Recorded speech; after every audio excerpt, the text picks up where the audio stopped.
thank you all very much for joining today's Customer Success Network webcast. I, for one, am really looking forward to the conversation. Now, for those of you who haven't met me, quick introduction is that my name is Alice Brugger and I lead our Customer Success Network webcast series. And I am also part of the EMEA Customer Success leadership team at Slack. Now, today we have a really fantastic session prepared all around how we can chart our own career paths for customer success. Now, I've gone through a recent career change. I've recently moved from being an individual contributor into a management position at Slack. And so my own career path has taken a bit of a twist and turn recently. And I also know that it's something that's really top of mind in sort of conversations, career conversations that I'm having with my team, but also those that we're having as a leadership team as well. So with that being said, I think today's topic is really topical and we are very lucky to have Rachel Provan join us. Now, Rachel is a true leader in customer success. She has experience building multiple different CS departments from scratch. She also is a wonderful mentor to individual contributors, provides coaching to those in CS who really want to up-level their careers. So we are very lucky to have Rachel join us today. And today's conversation is really all around, as I said, sort of understanding what are the different career paths that might be available to us in customer success, and really get us thinking about which might be the right ones for us and how can we really get started in trying to uncover the path that is the right one for us. So very exciting topic today. Now, before I do hand over to Rachel, two quick notices for those of you who've joined as usual. First is that it's a quick plug. We want this to be as interactive as possible. We've got quite a big audience today, so please do post any questions that you have, any thoughts, any comments into either the Q&A box or the chat box. I will be pausing with Rachel and sort of sharing those questions and getting her perspective and having a discussion throughout today's session. So we really do want to hear from you all and hear what's top of mind. Now, the other thing to say just very quickly is we won't be live streaming this, but we are recording it. And so a recording will go up on YouTube. So if any colleagues, any friends haven't been able to join live, they'll definitely be able to catch up, and we'll be having a conversation afterwards in our workplace community as well. So with that being said, I will now hand the mic over to Rachel and just want to say thank you again for joining us today, Rachel. Thank you so much, Alice. That was such a nice welcome, and I can't tell you how excited I am to be here. So thank you for inviting me. I'm really excited to be talking to all of you today. I'm hoping I can provide a little insight into how the landscape of customer success is changing and how you can use that to really decide anything you want for your career. The time is really right now to be able to make it whatever you want, to really cater it to your interests. So I'm going to go ahead and jump in, but as Alice said, please don't hesitate to put questions in the chat. I really want to have a conversation with you guys. This presentation will be given to you afterwards, so you'll be able to see it. So just let's get started. So it's finding your place in this emerging landscape. So for a long time, I mean, customer success has only been around 15 years or so, and I've been in it the entire time. And throughout that time, it kind of went, customer success manager, maybe you went to enterprise CSM or team lead, and then you had a lot of people vying to move up to director, and maybe one or two moving to VP. Since then, there's also CCO, Chief Customer Officer, that has joined the pack. But even just this staircase is already getting somewhat antiquated. And that's actually really good news for all of us, because what was happening is so many people were sitting around here, around this enterprise or team lead position. They would be an individual contributor for years and they wanted to move up, but there were only so many seats to do that. And if you didn't have management experience, it's hard to get management experience. So I'm going to tell you how you can still do this path. I did this path myself and help others still walk it today, but sort of a little end run around it if you want to try that. So If you've worked in customer success for any amount of time, you may have noticed that we have too much to do.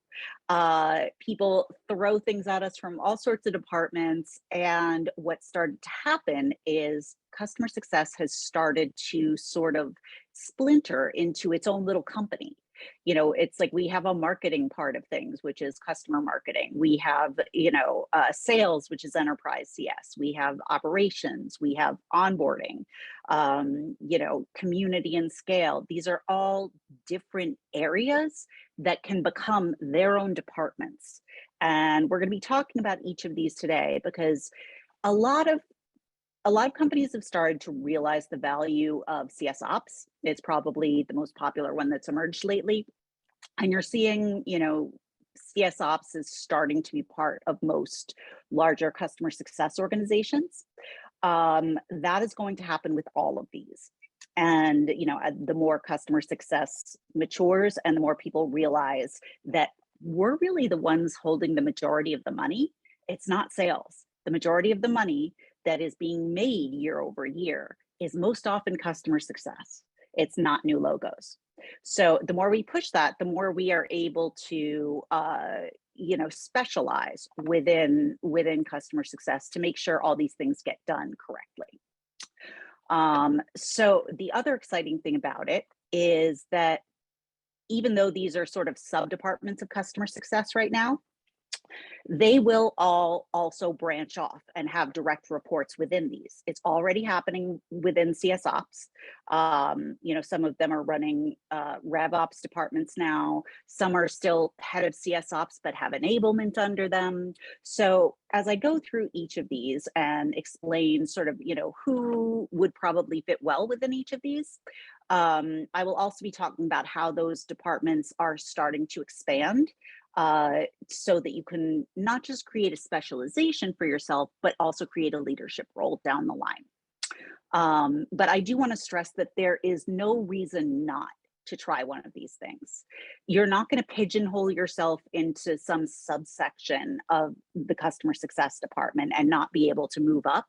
Just because you know how to do more things, it doesn't mean you're stuck. A CEO doesn't know how to do every job in the company. It only helps to have more knowledge, and you're going to be more appealing to companies if you have that additional knowledge. So moving on, onboarding. A lot of companies have this, not necessarily, some have it as a different department within customer success. Some have it mixed with integrations, but we realize that onboarding is so important. It's make or break. If you don't get them the desired outcome in the onboarding and you don't teach them the product and you don't get them involved, you've already lost. So companies are starting to invest in onboarding a lot more. With Donna Weber's Onboarding Matters, people are starting to really understand how it sets the stage for everything. So there are positions out there now as onboarding specialists, and these are responsible for a whole range of things. But basically, it's everything from post-sale to, it can be either through the adoption phase, just of the initial sort of the initial milestone. So if you said to a customer, what are the KPIs you're looking, what would be an indication of success? And they tell you what their outcome is. And if you say to them, okay, so what would be an early indication that we're moving in the right direction? That's what the onboarding manager should be aiming for by the time they step away, so that they can hand it off knowing that we're moving in the right direction. The type of people who like this is a great opportunity for transitioning teachers. I did this as a transitioning teacher at one point, and I've seen a lot of people move into this role because it really is about getting people invested to learn it and dealing with different stakeholders and making sure they're all in alignment, kind of like you have to do with a class of kids who are running around like crazy. This is also really good for people who are interested in change management. So more like management consulting, that sort of thing. If you like puzzles and you like psychology, that's another really great reason to get into this, because you have to figure out not just, okay, I teach this team and I teach that team. You have to motivate those teams, because what motivates the executive sponsor is not going to motivate the person who is clicking the buttons and adding this new process, which to them probably just seems like one more thing I have to add to my life. So you have to find value for them while you're still delivering for the executive sponsor. So it's interesting to figure out how all of these work together and driving value for a whole range of people. This is good if you love customer success, but you do not want anything to do with selling, renewals, or having to do QBRs. I personally think QBRs are kind of going the way of the dodo, but not quickly enough. But it's very much if you're focused on teaching and that change management piece. There will be training specialists who will come out of this, as well as just customer education departments in general, people who work more on creating assets for customers, in a more of a marketing sense, teaching materials, webinars, things like that. We do have one quick question, Rachel. Yes, please. CS enablement. So thank you, Veronica. You get a prize for being the first person to ask a question in today's session. So Veronica's question is, would you include CS enablement within CS Ops? The comment Veronica makes is that she thinks this is especially true for smaller companies. Yes, that's the funny thing with customer success is people don't even know where to put it as a department. In my opinion, it should go under the CEO or COO, not under sales, not under support. It is its own thing. In terms of enablement, yeah, people aren't sure where to put it yet. All I know is that, and I was talking with Jan Young, who you should follow if you don't already. She's fascinating on LinkedIn. But we were talking about at what point in the customer journey does customer enablement and learning and development come in? And we were talking about how it's the entire customer life cycle, from before they buy to renewal, expansion, advocacy. It's over all of it. So it can be part of onboarding. Sometimes it's part of marketing. Sometimes it's part of community. It really depends on how the company is set up and how big it is. A more advanced company, something like Pendo, enablement is going to be its own department. But at, a lot of startups, you're going to be doing a lot of it yourself. Does that answer the question? Yeah. Awesome. Great. So moving on to CS Ops, a lot of you are probably familiar with this already, but in case anyone is not, or just needs a little further clarification into it, because again, people like to put their own spin on CS roles since they haven't been around that long. Basically, CS Ops is to make sure that all the systems and processes around customer success are working as well as they should be. So they can help you with your data, making sure that the data informing you is correct, working with BI teams, process improvement. So I really loved working with one when I was working with Gainsight with a company, because this person was able to work with that beast of a system. It can do so much, and I love it so much, but you need someone who knows how to handle it. So she was able to look at what we were doing with it and make refinements in the processes, because she knew how that machine worked and how it could integrate with Salesforce and how it could integrate with Zendesk and things like that. So we were able to, a good CS Ops person, for me, it was able to triple my effectiveness and the effectiveness of my team, because I could focus on strategy and not how do I make this thing work with the data, which is not my strength. You can't be great at everything. A lot of people love data. I like strategy. I like dealing with people. So look, CS Ops, not for me. That's why I hire someone. But it is a fantastic field if you like system integration, data, process improvement. If you are coming from, a sales ops position, any sort of ops knowledge, that's really great. If you're interested in automation, The nice thing about CS Ops is people are hiring for it everywhere. And you don't need a ton of experience because no one has a ton of experience because it hasn't been around that long. What you do need is to be good with data, being able to pivot tables and analyze it pretty well and run reports. Gainsight has some free training that's really helpful, and they have a Slack community. So if you're interested in getting into CS Ops, I highly recommend checking those out. But the pay there is very nice as well. So I wanted to call that out. Any questions on CS Ops? There hasn't actually on the mention of pay, not specific to CS Ops, I don't think, but interesting question from Christina in terms of whether there's visibility into average salaries around each of these different roles.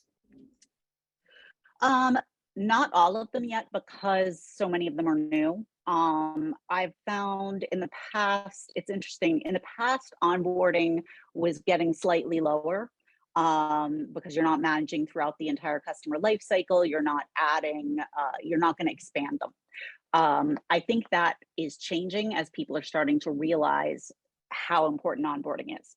The thing about customer success is it's going to vary so much by region. I'm in New York. In general, what I'm seeing around CS Ops is around 100, 110, to start. Your mileage may vary. I would definitely check on Glassdoor or PayScale. I don't love PayScale. They don't have a lot of CS stuff, but Glassdoor has been a good reference point, as has Catalyst. They have a really good summary of all the different roles in CS, and well, not all of these, but a lot of them, and what the pay range is, how it's distributed, like 50% of people make in this range, etc. Interesting. For everyone watching, I'm taking lots of notes. So I'm going to share all of these different resources and references and sort of pearls of wisdom that Rachel is sharing in our workplace community afterwards. We do have one more question that's come through from Lakshmi. The question is, should CS Ops help with benchmarking and analysis for QBRs? I.e. things that will empower the CSM, or should they just focus on internal data opportunities to help with things like renewals and expansion? That is very much up to the head of CS, what they're deciding to do with that department. Again, I'm not huge into QBRs, but what I have done is have CS Ops work to showcase ROI. By showing certain usage that customers, usage statistics for customers, and laying out an average number, like people who performed this action tended to save, 15 minutes. You performed it X number of times, you therefore saved, 32 hours this quarter. Wow. So I definitely had them do all the automation around that. As CS Ops expands, and that's one of those things where it expands into enablement. This isn't customer enablement. This is customer success enablement. So at that point, that role tends to be getting any resource the CSM needs, basically being a CSM for the CSM, helping them get anything that can help them do their job better and reach those desired outcomes. So sometimes CS Ops even helps in figuring out who should get what account, load balancing that.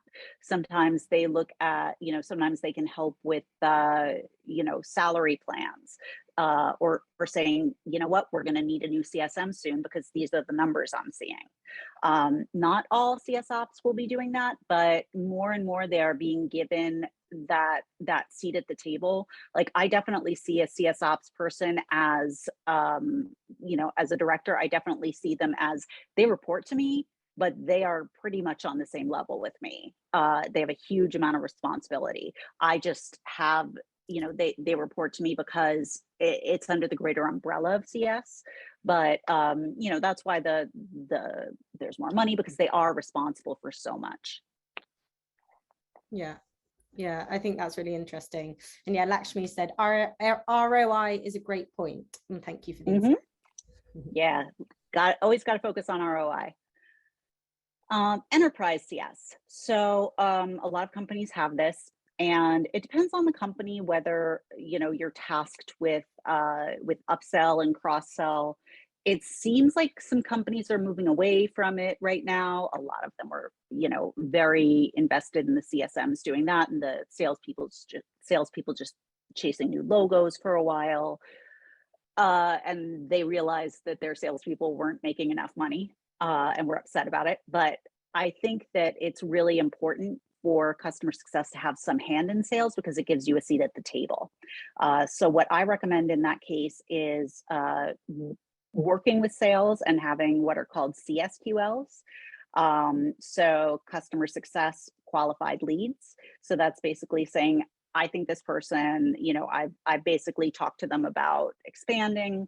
Take it away, salesperson. So you don't have to do the negotiation, but if you're really good at building relationships, being able to get in deep at a really big company, that's really a great career for you. Again, at the top companies, enterprise CS can make 150, 180K.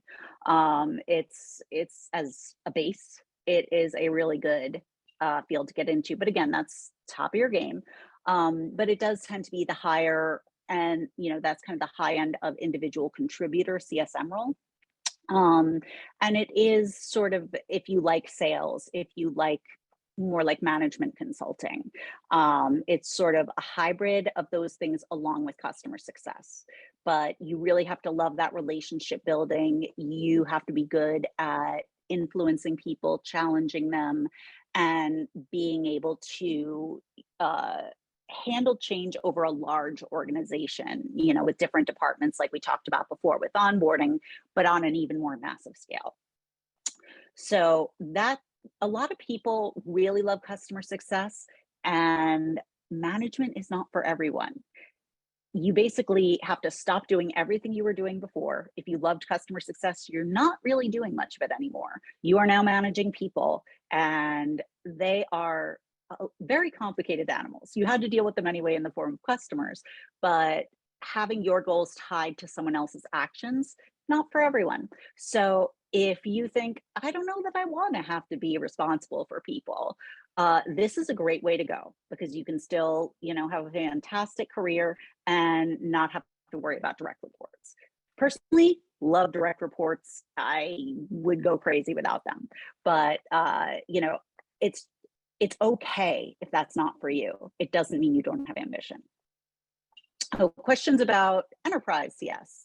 So there's one that's just come through from Sam, which is really interesting. Sam's asking, what are your thoughts on director level type roles for individual contributors in this space who don't have an interest in people management? So sort of just what you were talking to. Are there any roles in existence right now, or do you see them expect to grow in the future? So sort of top director level IC roles.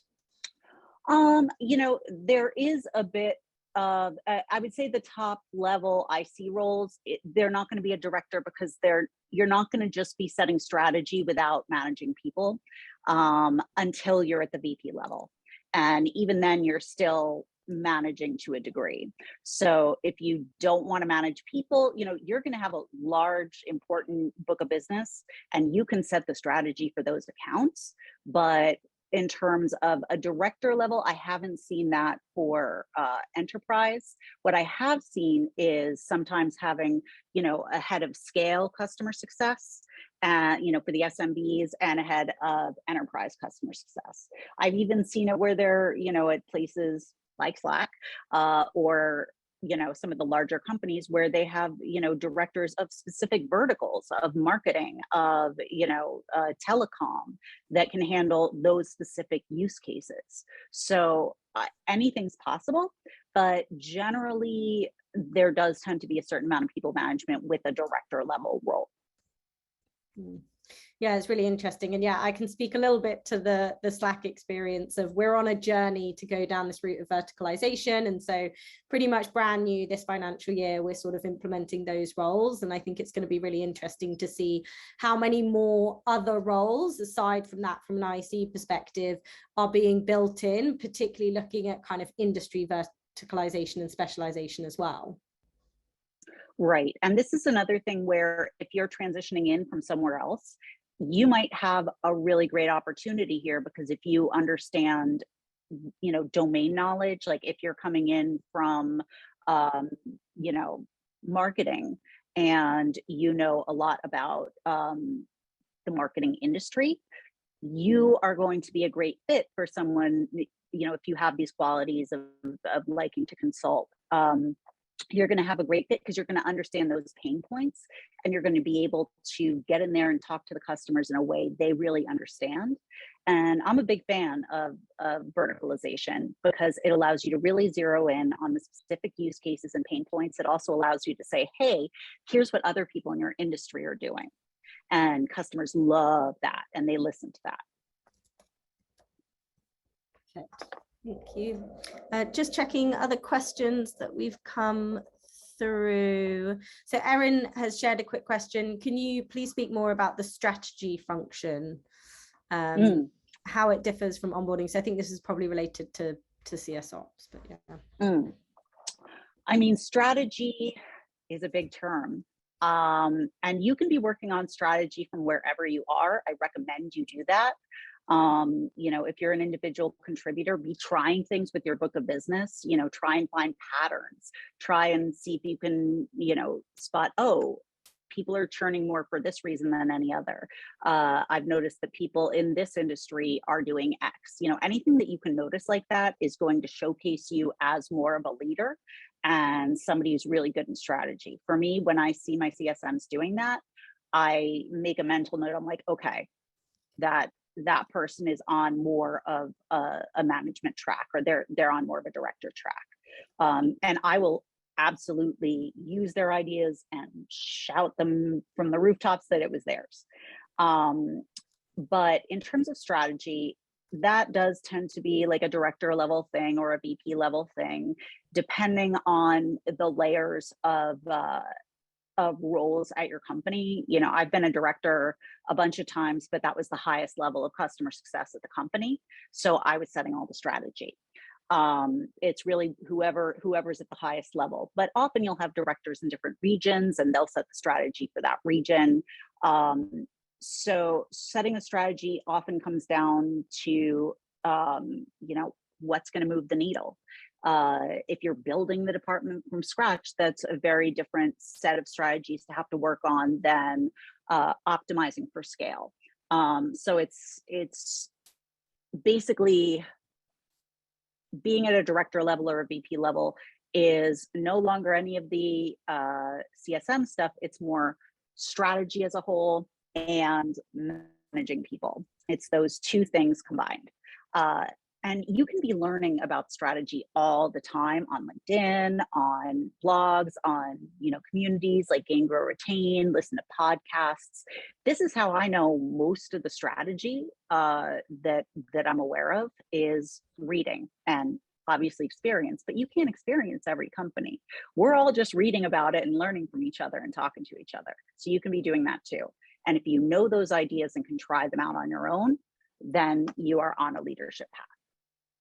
I kind of digressed there, I think, but that I hope that answered to a degree. I think it does. Erin said, got it. Thanks so much. But no, I think awesome. Reflecting, I think it's really interesting the point you make, because I've obviously been through this journey of moving from an IC to management and asking myself that question as an IC, okay, I think management's where I want to go into, but how do I sort of show or prove or develop the skill set that's relevant? And I think your point of sort of being that strategic advisor as an IC, showing that you're setting strategy or trying new things out to kind of try and sort of show that you're on that track or building that skill set is a really interesting tip to think about for those ICs who do want to make that jump over to management.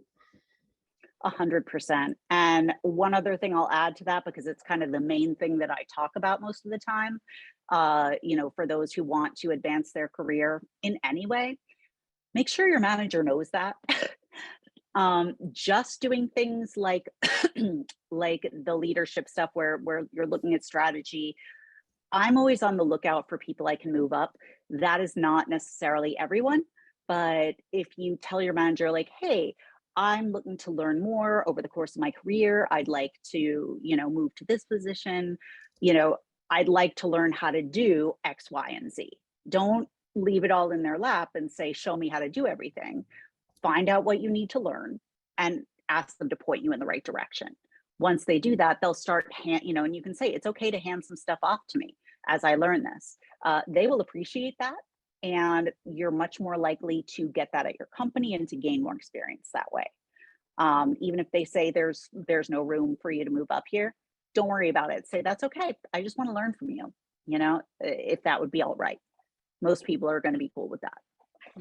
Yeah, I think that's a really good point. So we've had another question come in that is related to kind of verticalization. So question from Eleanor, do you have any recommendations or sort of top tips for companies that have gone down the verticalization route for books of business? For example, do you think it's best for a CSM to specialize in just one vertical, or two, maybe for kind of growth and learning opportunities? I think it's good to have a wide variety of experience, because if you only have experience with one vertical, that can make it hard to get a job elsewhere, and it can make it so that your perspective's a little skewed. I think it's okay to do if you've been working, across, like a broad range for a while, but it's worth doing, if you have experience with a broader range and you want to zero in because something really interests you. If you decide this is what I want to focus on, this is sort of the path I want to take. I only want to do customer success focused on, HR. Then that's great. It can combine two passions. I'm always a big fan of saying, combine what you love with CS and you will love your career. So if you love, productivity apps, do customer success at a productivity place, or, be part of enablement. It's finding a way to customize it to your strengths and what you enjoy. So it's up to you whether it limits you or not. I like that. It's, you chart your own career path is the title of this whole conversation today. Yeah. I think it's a good reminder, and even sort of letting managers know what you want and which direction you want to take. And we are the owners of our careers. And sometimes I think it's good to have that reminder that we're the ones driving it. Maybe it's not within the structure of the organization that you're in at the moment. So always kind of keeping those options open and sort of driving your career in the direction you want to take it. Yeah. I've had CSMs that I tell them, you're going to graduate me, and that's okay. And I will help you at that point. But let's learn everything that you can while you're with me. But you're gonna end up moving up, whether or not there is a place here for you. So I want to make sure that you go out there into the world and do good things, because everybody benefits when the CSMs are learning and being at the top of their game. So not every manager will do that for you, but a lot more than you might expect will respect it if you've just gotten to that level and are ready to move on. A lot of them will keep their eye out for you. Yeah, I've definitely done that for people, so it does happen. So okay, moving on to Scale CS. This is very popular. Customer success is kind of on a pendulum. It started out, very high touch, all enterprise. You're practically, we would say, we are an extension of your team. We basically work for you. And now it's swung almost entirely in the opposite direction, where companies are so focused on having Scale CS, complete tech touch, to a degree that it's almost entirely marketing with open rates and surveys. I do think that over time it will kind of level out towards the middle, as pendulums tend to do. But all of these are very valid and useful. Enterprise CS still does need a high touch to be able to deal with all the personalities and roles and levels of that kind of organization. But if you have a product that is, most recently I worked with a product that was like, like $100 and some odd a year. You're going to need a scale system for that, because you can't hire enough CSMs to have that kind of a relationship, because the money that is being generated by the product won't allow you to pay them. So, and also with lower cost products, people don't expect you to hold their hand the whole way, and they're kind of weirded out if you do. Like think about any apps you get on your phone. You don't expect the CSM to call you up and be like, let me tell you how to use this. But you do expect some sort of onboarding email or a product walkthrough. So that's a lot of what you're doing in Scale CS, is looking at, how am I going to do this without having a CSM talk to every single person? Now, that doesn't mean no touch. It has a lot of different ways you can do it. It has, you know, an understanding of data and automation. So using something like a Gainsight or a Catalyst or a Client Success, you know, analyzing the data, saying what happens with customers when they're onboarding well, when they're adopting well. Let's look at the things in common for people who stay with us, who expand, who are successful, and let's try to guide all our customers down that path. Let's look at what happens with customers who churn. What do they have in common? Okay, so when we see those things, let's set up little alerts to guide us in there to turn it around before it becomes a real issue. So it's kind of looking at the data and coming up with ways where you can be alerted and be proactive. And then there are situations where you can figure out what to automate. Like, you can still have a customer success manager handling each client, but there are things like the initial email to them saying, hi, my name's Rachel. I'm going to be your customer success manager. Here's what that means. I'd love to set up a call with you. Here's a link to my calendar. There's no reason to write that every single time. You know, you can have a token put in the person's name and their company name, and it still completely looks like it is from you. That's very different than sending an email marketing, you know, an email that's more markety, saying like, hey, great to meet you, ready to get started, you know. So you can still make it sound like a human and automate those parts, and just have a CSM come in when it's really valuable to have that human touch. You know, computers are great, automation's great, not great with nuance.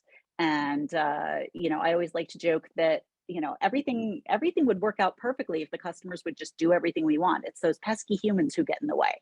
And that's kind of why we're here, to handle those nuances, those pesky humans. So at what point of the customer journey do we have to step in and calm someone down, or, you know, shift their perspective to say, oh, you're looking at it like this, here's what's going on.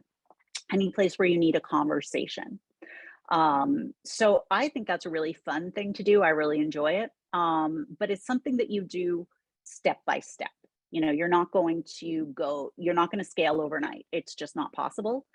You have to know what works with your clients before you can apply it in a broader, more program sense. So it is kind of like, if you like sociology, it's very much like that. Like, how do people behave? You know, what happens if we do this? If that appeals to you, then this might be very much up your alley. If you like dealing with the customers, but you don't necessarily like having to do all that, you know, management consulting type of situation, you just kind of want to help people on their way, this can be better for you. There are now things like pooled customer success, which is sort of like a support model hybrid, where, you know, you're not assigned to a specific account, but a pool of CSMs handle multiple accounts at those points that are necessary. There are all sorts of exciting things going up around this: webinars, figuring out any sort of one-to-many programs. So that is the way that it's expanding: pooled CS models, program managers, and copywriting. Questions about Scale CS? We haven't had any come through yet. I have one to give people some thinking time, but it's interesting. So moving from sort of the Scale CS team into the Enterprise CS team is a journey that we see happen a lot, particularly at Slack. I'd be keen to get your perspective on what are some of the key differences in terms of skill set that might be required. You mentioned sort of the management consulting piece. Is there anything else that people thinking about making that transition might want to begin to sort of think about developing? Yeah, I think, you know, pooled CS is definitely more of like an intro to customer success. It is, you know, a lower level in your career because you're not having to go as deep, but you are having to deal with a whole bunch of accounts at once usually. if you are looking to make the move from pooled to enterprise, first of all, make sure you want to do the enterprise stuff, because if you hate selling, you might want to find a different one of these routes, and can still become a manager. But if you are interested in that, start looking at, even if your company doesn't verticalize, start looking at what are the most popular verticals that use your product. What industries use them. You can say, all right, we have tons, but the top ones who use us are education, nonprofit, government. Okay, what are their top use cases with us? This for education, this for government, this for nonprofit. By looking at that and coming with strategies about that, that shows that, again, that you're thinking in the way that's more consultative.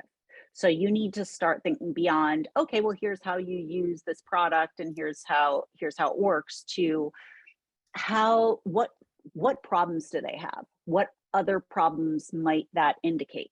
If they're using it this way, how else could they use it? So you have to start thinking in that way. You also have to start building relationships and being able to show that you can build and nurture relationships. So that can be a little bit tricky if you're dealing with scale, especially in a pooled model. But again, that's something where you indicate that you want to move up, you're really interested, and ask what you need to do in your particular company. But if they see that you're good, in the same way that a lot of CSMs move up to director, the two have very little to do with one another, but it still comes from that place of strategy and it's still in the same family. So you should be able to make the leap, but start learning those strategies yourself. Start looking at overall customer success strategy beyond what you have to do. When you start thinking like your boss, they'll start seeing you as someone who should be a boss. I love that. Start thinking like your boss. I also want to plug the Trusted Advisor, which I think pretty much everyone has read. I think that's a really useful book in thinking about more of the enterprise lens. So we do have one question from Erin, and it's really about sort of job titles. So Erin's asking, is program manager a typical job title for someone in Scale CS? It is starting to emerge. It is not a very common thing yet. Scale CS is just starting, but this is something I'm seeing evolve out of it. I have started seeing jobs posted for that. What I recommend doing in these sort of situations is that if you're interested in Scale CS or interested in being a program manager, try and work with a Scale CS department. If you don't have one, you can say to your manager, hey, I'm really interested in how these programs work together. That's something I'd like to try and work on in addition to my work, or to weave it into my work. That is always super helpful to anyone in a management position. We always want those insights. So you can always volunteer for it. If there is a Scale CS program that you're in or you're applying to, it's something where there's always going to come a point where there's too much to do and you can't do everything well, which is why all these departments are happening anyway. So you have to start to break them apart. So when that starts happening with Scale CS, and it will, because everyone's trying to do that now, and they're just dumping the entire marketing department on customer success now, a lot of the time, you're going to be able to say, there's too much for us to do. We need program managers just to handle this piece, and that will free us up to do X, Y, Z. So basically, get in that department. If you don't have that department, make that department. And if your product doesn't really apply with that, like it's something really custom, you only have like 100 customers at your company and you're interested in program management, that is something where you might want to move to a bigger company and learn how those programs work. That's something that you can be researching. Just like Google Scale Customer Success Program Management. You'll get a lot more than you might think. Yeah, and I can plug a previous webcast we did all around Scale CS as well with Zendesk. So I'll make sure to share that, reshare the link to it on YouTube and in Workplace as well. Okay, so let's see. many more do I have? Let's see. Oof, I gotta get moving. All right.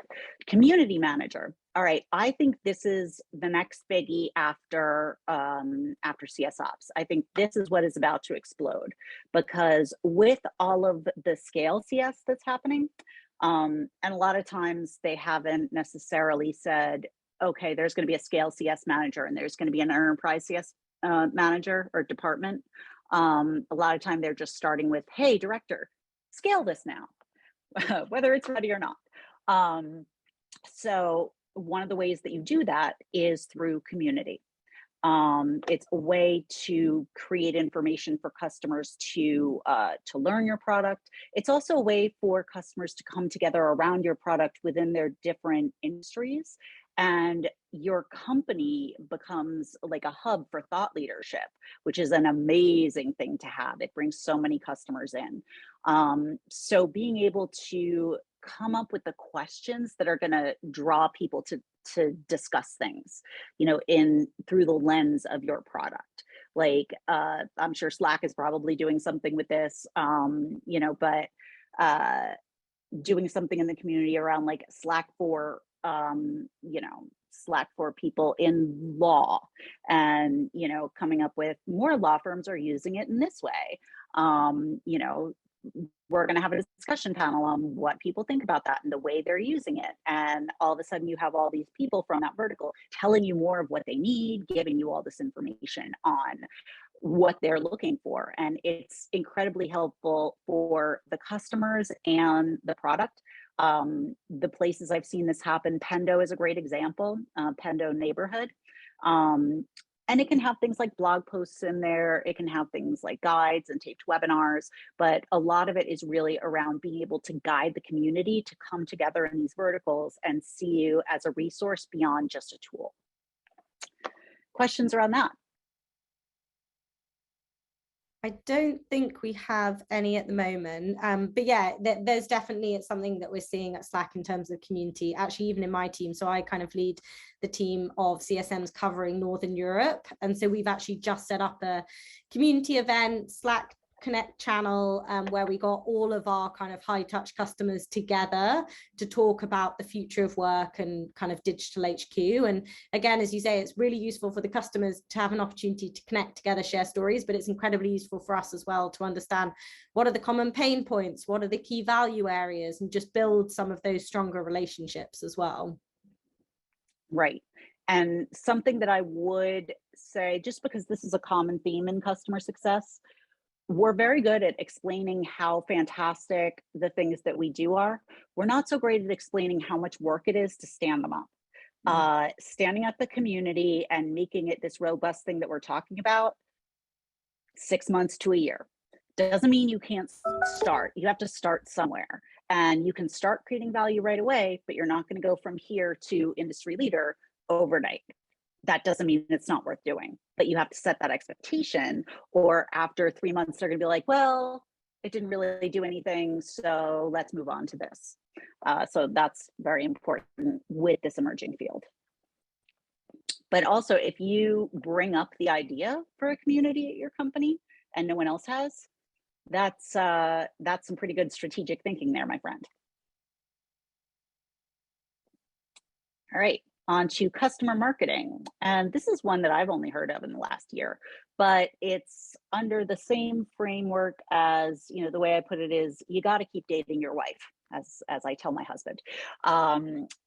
You can't just not be bringing new things to the table, not treating them well, not showing them, hey, have you thought about using it like this? You still have to be showing them what you're showing all your new customers. So if a new feature is coming out, or you're looking to develop some things, a lot of time they'll work with voice of the customer guilds or customer advisory boards. So it's that marketing piece of, here's what to be on the lookout for. So if you like that, again, marketing sociology, tech touch, this can be a great role. It's sort of a hybrid of marketing and CS. Sometimes it sits in marketing, sometimes it sits in product, sometimes it sits in CS. And it's going to be slightly different depending on where that sits, but it's going to be a really cool combo of those two things. and the difference it makes to have someone actually telling your customers about all these things and not having yet another thing to just fall on the CSMs, it makes a big difference. And, I've seen them, work on launches of new product features, developing webinars, coming up with rollouts, marketing materials. It's a very cool new developing field, and I am seeing a lot of positions starting to be posted for it. Yeah, I think that's really interesting. I've seen the impact of it. I like the way you say it sort of takes something off the CSM's plate, but does it in a way where you have kind of specialists doing something that's really targeted. We've definitely begun to do that with some of our kind of key customers. And I think it has a real impact to have that kind of targeted marketing informed by someone with that CS lens as well, and working really closely with the account team to understand what are those key messages that are going to deliver most value as well. Exactly. Being able to say, this is what our customers care about. You're pitching this whole thing and making this, the most important thing in their lives when they're really worried about this. So we have to be able to address this. And yes, this is important, but, or you have this new feature that you don't think is a big deal. Here's why that's going to be a game changer for them. Because if we don't have this, a lot of time marketing only looks at the top of the funnel. They don't look at your existing customers, and you can't expand as well as you would without that marketing piece. We are not marketers. We're not trained in that unless that's an interest of yours. This can also be called product marketing, just so you know. So if you're interested in that, customer marketing, product marketing, both good to look up. Yeah. So we've got two questions, one related to this and then actually one related to CS Ops. So Rachel is asking, at what company stage do you recommend pushing to create a customer marketing or product marketing role or team? It's a good question. I would say, because there are Series A companies that are like a machine, and there are Series C's that we're like a startup. Like, that's not a good thing. So it really depends on organizational maturity, I would say. I would also point out that it depends on how fast you're making product changes that are not just fixes. Everyone's working agile these days, but I'm not talking about like we fixed 2 bugs and now this button is green, but really having rapid iteration, delivering more value to customers, them needing to learn new things, having things that are, community organized in the sense of, we're going to have an event. It can even be part of this. If you're finding that you don't have time and space to expand your customers, to get them to learn all these new things, that you're having to create a lot of webinars, that you're having to spend a lot of time introducing these new features to your customer, that is something where it's time to say, you know what, we have all these things and we're not able to push it out to everyone because there are not enough hours in the day. It's very effective to be able to say, here's what's on my plate. Here are the hours that you pay me for. Here's what I can accomplish in that. Do not work yourself till 10 o'clock at night trying to get it all done. They don't pay you for that, and they're not going to. When it starts to be too much, that's when things like this start to splinter off. So customer marketing is not always the first place I would add a level. I think CS Ops and community are probably the first. Onboarding, maybe. So much of it depends on your product. What's suffering, what needs that special attention. That's really how you figure out, okay, we need this. Yeah, no, I think that makes a lot of sense, to just like listen first before making a decision, so understand what those needs are. So we've got a couple of minutes left, and we've got one question that goes back to CS Ops from Asim. So sorry, I think I missed this question earlier. In CS Ops, can automation be an activity added which will show the added value to the process and operational efficiency? It's absolutely a huge part of customer of CS ops. That would fall under the systems and processes, because you're taking the systems and automating certain processes, sort of like those in those instances of scale CS. You cannot do that without CS ops. Or if you're going to try to, if a company is asking you to do that without CS ops, you got to have a conversation, because they're asking you to do too many things. You need someone just focused on the systems and programs. Automation is absolutely a huge part of it. So if I didn't say that, thank you, because it really puts the whole thing on rails. Perfect. All right. And these are really just here for you guys as like a takeaway, so you can sort of look at these and map it out a little bit. I know we all have a tendency to say, oh, this is really useful, put it on in a file and then never do anything with it. Let me tell you, there is something really powerful about writing it out, because you're making a certain commitment, even if it's just to yourself or, on a computer screen that you never show anybody else. Thinking it out, writing it out, makes it so much more likely to happen, and it makes it much more doable, because you've actually thought through the steps, rather than just kind of vaguely thinking, okay, I want to work in this direction and maybe I'll bring it up. It makes it much easier to have a conversation. It's something you can show your manager to work with you on. If you bring it and say, this, not necessarily the timeline, but the next one is good in this, the skills gap, like, here's where I want to be, here's what I know how to do, here's what I need to develop, here's where I am in each of these. Would you add anything to that list for me to move up? If you do that, you are giving it to them on a silver platter. It's going to be very hard for them to say, I'm not going to tell you, So these are really good at enabling you to help make that plan. And this is something that I use with the people that I coach who are trying to move up, and they found it very useful. And if you need me, if you want some help with that, little plug for me, provansuccess.com. I do a free half-hour consult, just so you can get a sense of what I can help with. I'll give you a little advice, in that session. Most people I've worked with have found it really helpful, and I always like helping point people in the right direction. So any other questions with the minute we have left? Just checking whether there's suddenly been a bunch of questions. Of course, yeah. Asina says, thank you for sharing. But let me see if we can very quickly answer them. So we have an evolution from DevOps to DevSecOps. I've not seen something similar for CS. Is that in the pipeline? DevOps to what? To DevSecOps. So security ops. So like, is there an evolution in CS? I would argue there's constantly an evolution in CS. If you can think it, I'm sure it will be there, honestly. Yeah. It is definitely, it's not something I'm seeing yet, but that's a very good point, and it does seem fairly inevitable.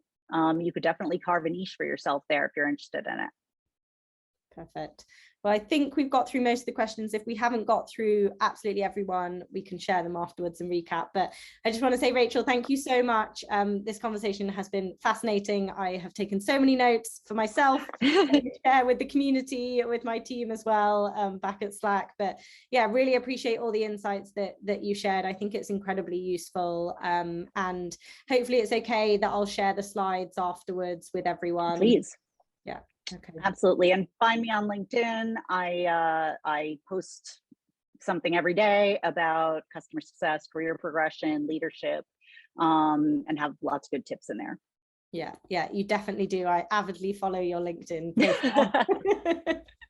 Well, thank you so much. Thank you everyone for joining. And yeah, the recording will be available in the next couple of days if you want to share it with your broader community as well.